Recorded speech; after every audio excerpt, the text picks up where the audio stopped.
Parlez-vous français? Un chiffre? Un nombre?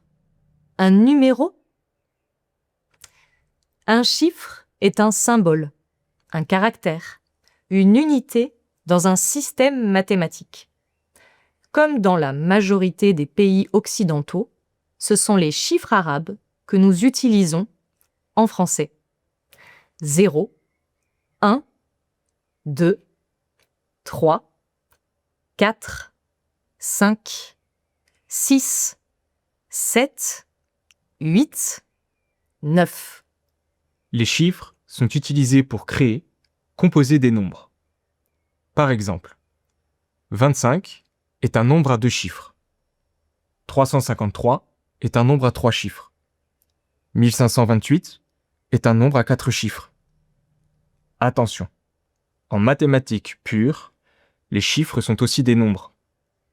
On pourrait dire que 5 est un nombre à un chiffre. Maintenant, quelle est la différence entre un nombre et un numéro? Dans beaucoup de langues, on utilise le même mot, alors que le français fait une distinction. Dans la langue courante, un nombre représente une quantité. J'ai 250 followers sur Instagram. Le bus arrive dans 30 minutes. Un numéro est un identifiant dans une série. Il sert à identifier une chose, une personne, dans une série, une liste.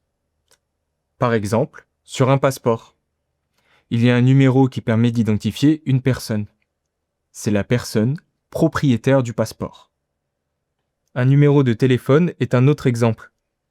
Chaque numéro de téléphone est associé à une personne. Sur une voiture, il y a un numéro qui permet d'identifier le propriétaire de la voiture. C'est le numéro d'immatriculation. Dans une rue, chaque maison, chaque appartement a un numéro qui permet d'associer chaque résidence à son propriétaire. D'autres exemples, un numéro de carte de crédit, un numéro de sécurité sociale, un numéro de compte en banque pour la banque. Un numéro est un identifiant. Nous récapitulons. Un chiffre est un symbole mathématique. Un nombre est une quantité mathématique. Un numéro est un identifiant dans une série. Attention, le mot chiffre peut aussi indiquer le résultat d'un calcul, d'une addition. En économie, on entend beaucoup le chiffre d'affaires d'une entreprise.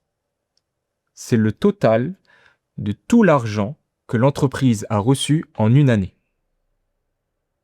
En démographie, le chiffre de la population parisienne a baissé.